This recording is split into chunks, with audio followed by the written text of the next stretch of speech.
The hurricane has come and passed, but the bigger issue at the moment that we have is the aftershock of the hurricane. All of those things that comes into effect after. And we're going to jump into having some discussion about some of those in this video. So let's dive into the conversation. The Jam Fam family.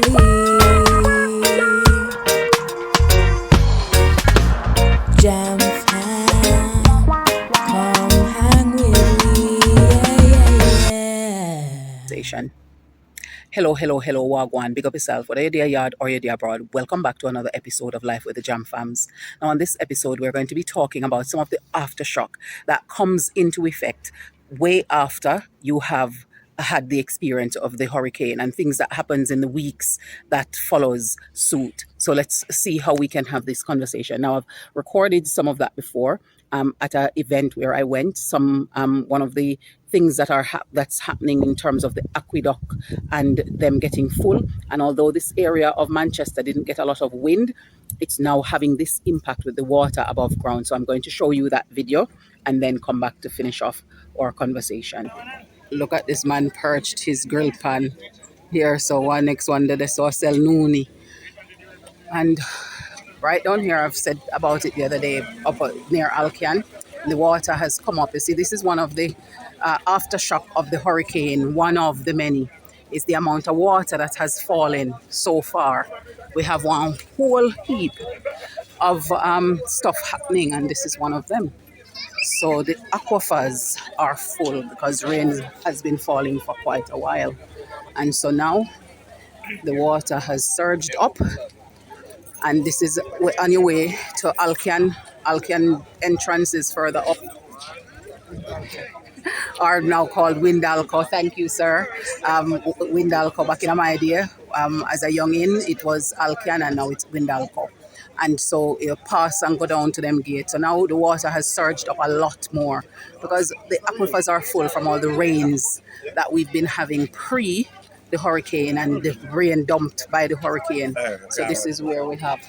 So they said that it's really high, several feet of water, and they've cut some runoff channels for it to run off. I can see just the very little top of a house underneath there. And this is happening even in St. Elizabeth as well, where them say road cut and river cut in communities because of the amount of water coming up. And out at Pick a Pepper factory, they said there is another surge. And further down, they're concerned for Porous as well. But this is not Williamsfield. This is going out to Kirkvine. So people were saying Williamsfield, but this is not Williamsfield. So houses are flooded as a result of it. But this is what we are seeing over here. And of course, a lot of people are here looking at it, marveling at what is happening down here. So that's the runoff that it's getting at the moment. So it's running down into another channel. Many times people say Manchester don't have river, and in fact we do, but very few of them come up above ground, and the water is being stored and run underground because of our soil type. But then when the aquifers get full, things like these happen. And I can't get over there to see it, but apparently all of here was full up over in a runoff gully over there. But it's subsiding at the moment. So the last time when I spoke about it and my father had drove past, it wasn't this bad. But of course it's a week ago. So since then it has come up like this now. And over there you can see some zinc top. Those are houses and business places. So there are some houses over here that have been affected, and family. The devastation just continues. And some of these places aren't get the notification or the recognition like some of the other high profile places. And so these are some of the things that is concerning now. And this is the next. Wow. This is the next runoff point, and the community is called Content for those people who want to know, near Kirkvine. Apparently, this happened in 2022 after some rain, but it was never this severe. And here we are again. As the aquifers are full, we're having this. So fortunately, the two sides of runoff is reducing, climbing up. So some of the houses up here are being protected as a result, which is good. And hopefully it will soon run off for those people whose houses are flooded from it. There are so many people here. We're just looking at the fact that a man set up jerk center. One next one I sell all sorts of different stuff. And just below is the devastation of people's houses and everything else. Hi, and everything else. Boy, when you look and you see, I just saw somebody I know who live here, and he's in the compound that's just above where the water stopped. And they are part of the team who helped to make some pathways to help with the water runoff. And the people who are affected, they are up at the shelter. And it just makes you stop to look, and you just feel so much grief for them, because the hurricane was one, and now the aftershock of all that added rain on the island from the amount that we had before. And apparently they tested the water, and it's water coming up from underground, because the channels are underground. So that's where the water is coming from. And I said 2022 was the last time it happened, but I think it was 2002. The person I know and spoke to said it was 2002 that it last happened, and it had happened in the 1970s as well. But he said neither of them was this bad. So I really feel it for the people of Content. And a lot of people coming. Let me show you how much people over here. Like from up here, so all the way down where we're coming from, all the way down there, so where you can see that building. Let me see if we can get you to see the building down there. Yeah, that red roof building. It's before you get down there. The water come all the way up. You should be able to see the water. And people are out here like that, coming to see what this is, because it's an unheard of phenomenon. Especially how bad it was, because they said last time when it came, it did cause some flooding and a little bit up on the road, but never this bad, never cover it up this much. So it's the amount of rain surging up now that is the problem. So the other aftershock effect that we're noticing as well is the structures that were hit by the wind, that weren't concrete structures too, that are literally collapsing, because afterwards that are, falling down. And then you have the other bit, which is the food sources, where they've been ravaged, especially in more rural communities. And like the banana trees, the yam production, and people who survive from farming, and all of that either get flooded out, wash out, or they've just been toppled. And some of them, they can't even reclaim or rescue anything from some of their production. And so we have that to contend with. And then the other thing is the people who are living in rural areas. We know, we've heard a lot of things about Santa Cruz and their flooding. We've heard about Black River and it's decimated. Somebody described it as releasing a bomb and just demolishing the whole place. And then we have also people trying to find place to live, people not wanting to leave because all they have was there. And you have inner communities, we see video about Whitehall, Montego Bay and the floodings over there and other parts. And I've shown you footage of some of the inner communities inland And the thing that is of a concern now is that, those communities that are more rural and inland, as somebody commented, that the disaster is just insurmountable for some of those communities. And they are not getting as much publicity and profiling as some of the other areas. And we're just worried that they are going to have to do most of the restoration on their own. And of course, we have churches that are doing charities and other groups that are committed to working to support. And people are getting involved. We're getting involved in whatever way we can. We don't need to showcase it um, unless you're promoting a charity, because we just need to do what we have to do for people and just get on with our lives in whatever way we can.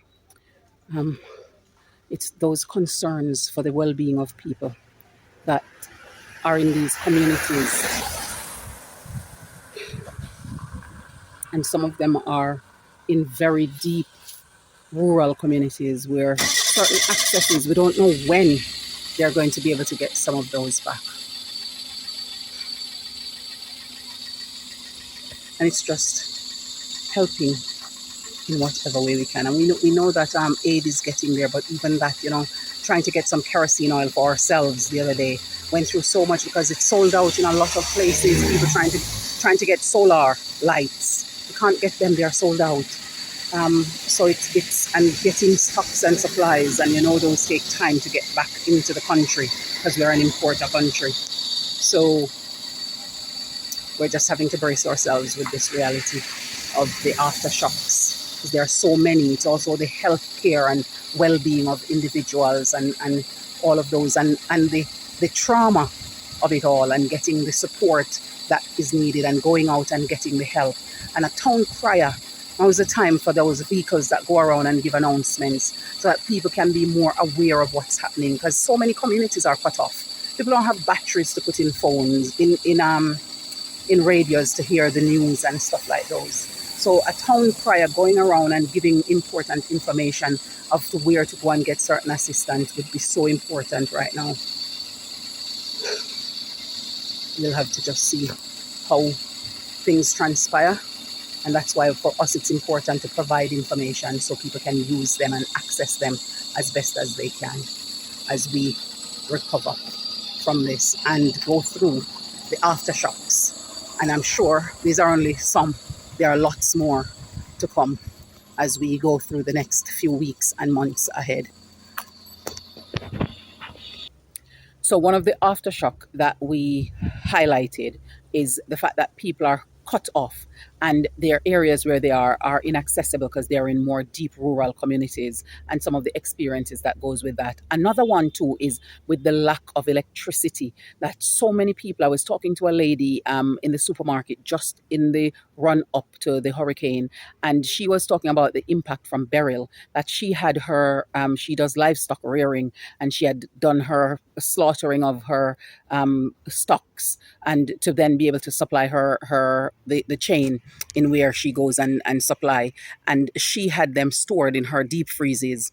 And the fact that with the electric gone, she had no means of storing those, and she just had to bear the loss of all of those. And so you have people who have the loss of their own resources. I mean, in Beryl, we lost over $30,000 worth of stuff that was in our fridge, but that is minuscule in comparison to this woman who's lost her things that she had in her fridge with regards to the things that she killed, which were chicken, pig, and other meat that she killed and was storing to then be able to move on to the people that she supplies with it. And these are some of the impacts that other people are going to be experiencing, because they're going to be having their investment that they had put into some of these things that they do as a means of livelihood, and then it's just going to perish, and they are not going to be able to get that money replaced because it's a natural disaster. They are not going to be able to claim anything to get any form of support from this, for the loss of their things because they didn't have electricity. And so the other thing too also is with all of the flooding and destruction of communities and things like that, and sometimes people don't have access to certain sanitary things. Those things are things too that can cause diseases in different communities. And so there are lots and lots and lots of aftershock that can hit the island. And so we have to be consciously aware of how we are working through these things to make sure that, at the end of it all, people are getting the necessary support they need to be able to get through this process and to rebuild their lives thereafter. Do let us know what you think in the comment section below. We look forward to hearing from you. So since we haven't gotten any current back yet, we decided to cook out the chicken that's in there. So we're doing batches and batches and batches. And I'm going to fry some chicken. Yes, see it there.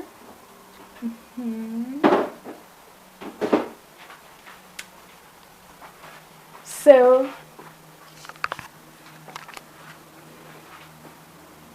Go and go fry the chicken then.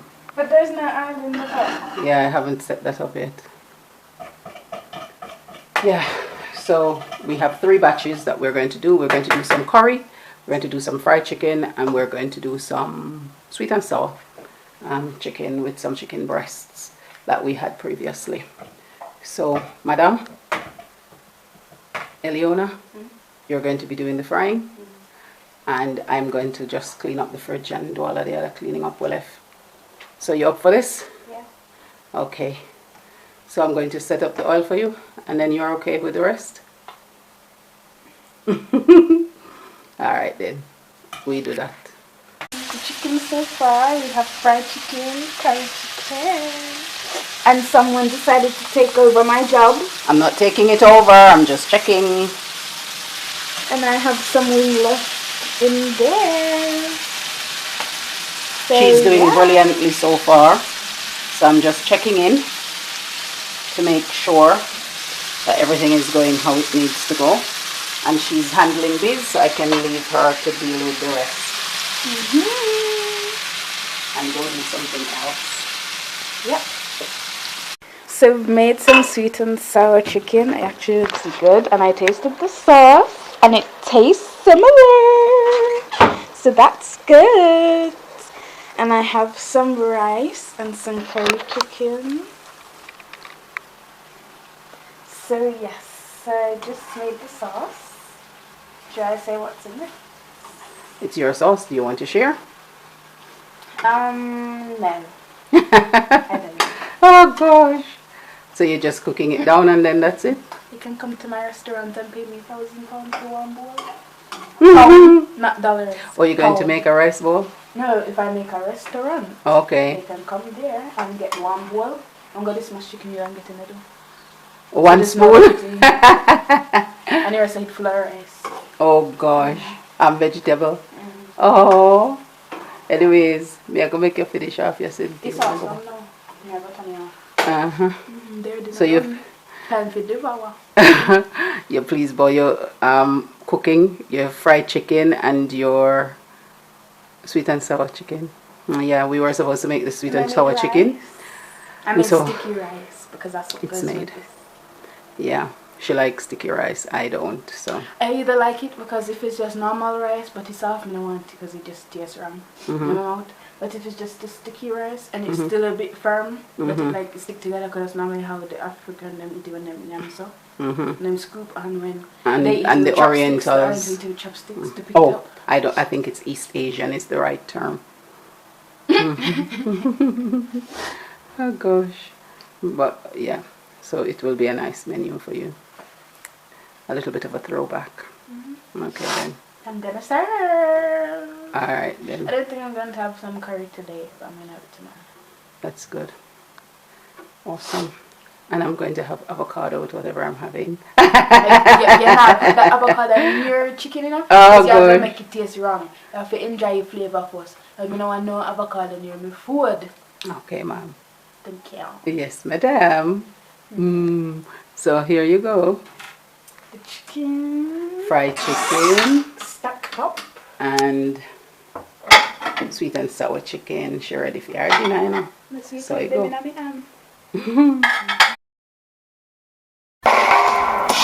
The Jam Fam family.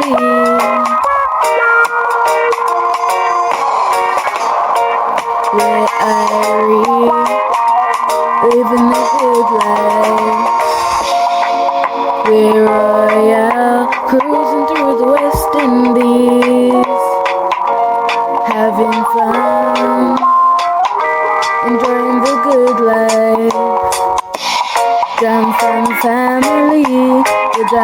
Jam family, yeah. The Jam family.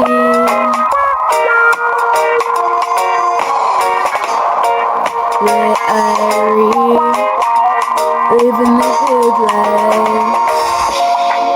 We're royal, cruising through the West Indies, having fun, enjoying the good life. Jam family, the Jam family, yeah. The Jam family.